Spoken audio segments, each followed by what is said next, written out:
So the plan was made. A grave was to be dug ready for the king. If need arose, his body should be laid in it, and the place chosen was under the floor of the wine cellar. When death came to poor Herbert, he could lie in the yard behind the house. For Boris they meditated a resting place under the tree where our horses were tethered. There was nothing to keep me, and I rose. But as I rose I heard the forester's voice call plaintively for me. The unlucky fellow knew me well, and now cried to me to sit by him. I think Sapt wanted me to leave him, but I could not refuse his last request, even though it consumed some precious minutes. He was very near his end, and sitting by him I did my best to soothe his passing. His fortitude was good to see, and I believe that we all at last found new courage for our enterprise from seeing how this humble man met death. At last even the constable ceased to show impatience, and let me stay till I could close the sufferer's eyes. But thus time went, and it was nearly 5 in the morning before I bade them farewell and mounted my horse. They took theirs and led them away to the stables behind the lodge. I waved my hand and galloped off on my return to the castle. Day was dawning, and the air was fresh and pure. The new light brought new hope. Fears seemed to vanish before it. My nerves were strung to effort and to confidence. My horse moved freely under me and carried me easily along the grassy avenues. It was hard then to be utterly despondent, hard to doubt skill of brain, strength of hand, or fortune's favor.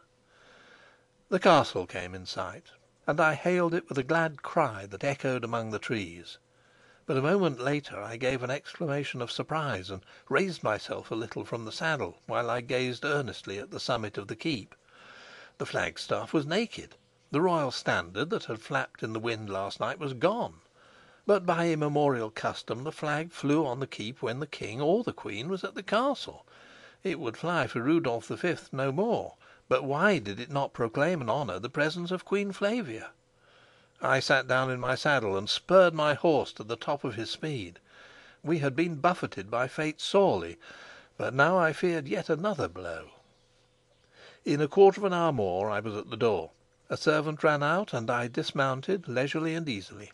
Pulling off my gloves, I dusted my boots with them, turned to the stableman and bade him look to the horse, and then said to the footman, "As soon as the queen is dressed, find out if she can see me. I have a message from his Majesty."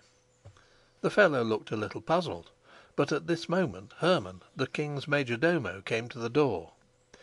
"Isn't the constable with you, my lord?" he asked.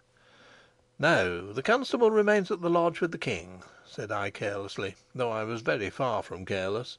"I have a message for her Majesty, Hermann. Find out from some of the women when she will receive me." "The queen's not here," said he.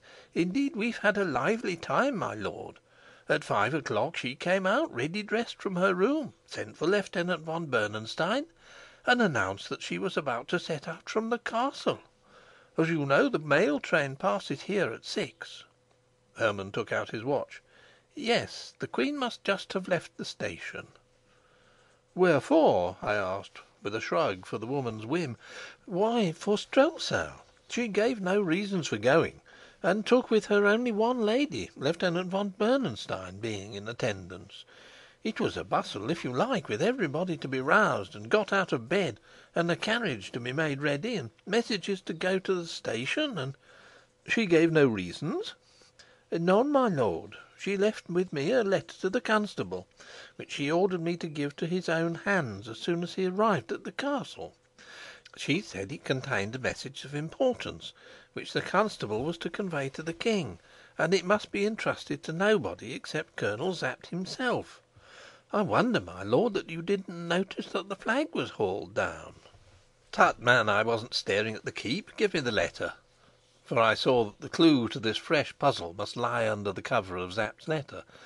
That letter I must myself carry to Sapt, and without loss of time. "Give you the letter, my lord? But, pardon me, you're not the constable." He laughed a little. "Why, no," said I, mustering a smile.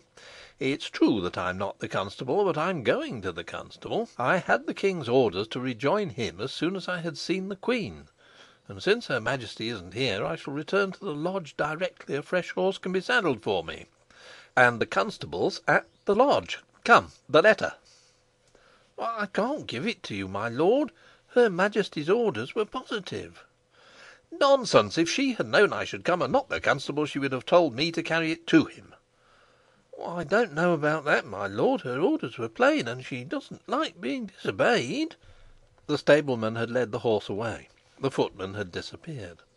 Hermann and I were alone. "Give me the letter," I said, and I know that my self-control failed, and eagerness was plain in my voice.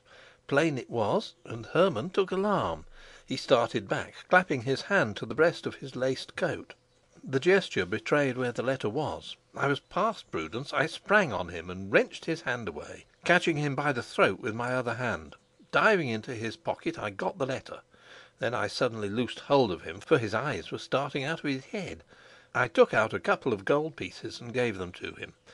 "It's urgent, you fool," said I. "Hold your tongue about it." And without waiting to study his amazed red face, I turned and ran towards the stable. In 5 minutes I was on a fresh horse. In 6 I was clear of the castle, heading back fast as I could go for the hunting lodge. Even now Hermann remembers the grip I gave him, though doubtless he has long spent the pieces of gold.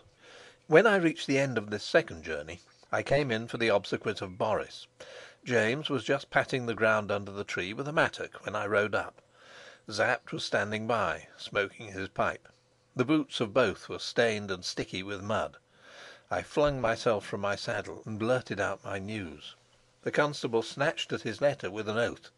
James levelled the ground with careful accuracy. I do not remember doing anything except wiping my forehead and feeling very hungry. "Good Lord, she's gone after him," said Sapt as he read. Then he handed me the letter.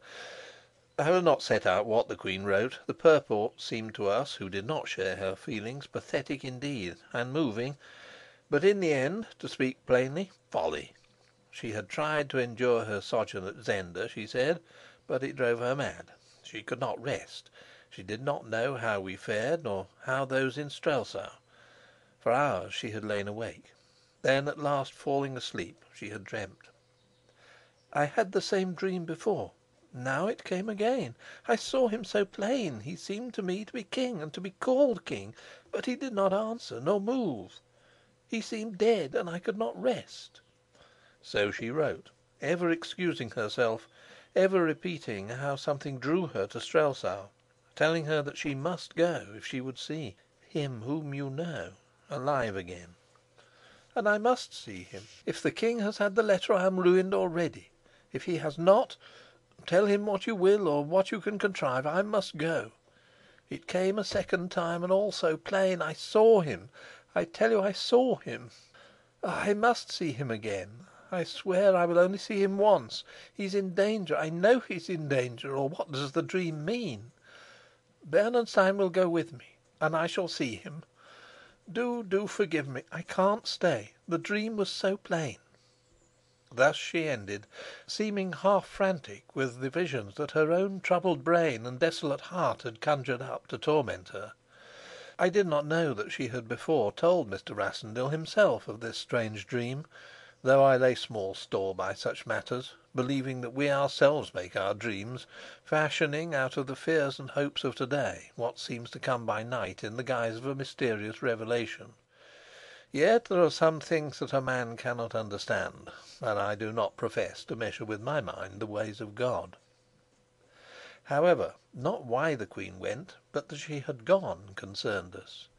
We had returned to the house now, and James, remembering that men must eat though kings die, was getting us some breakfast. In fact, I had great need of food, being utterly worn out, and they, after their labours, were hardly less weary. As we ate, we talked, and it was plain to us that I also must go to Strelsau. There, in the city, the drama must be played out. There was Rudolf, there was Rischenheim, there, in all likelihood, Rupert of Hentzau, there now the queen. And of these, Rupert alone, or perhaps Rischenheim also, knew that the king was dead, and how the issue of last night had shaped itself under the compelling hand of wayward fortune. The king lay in peace on his bed.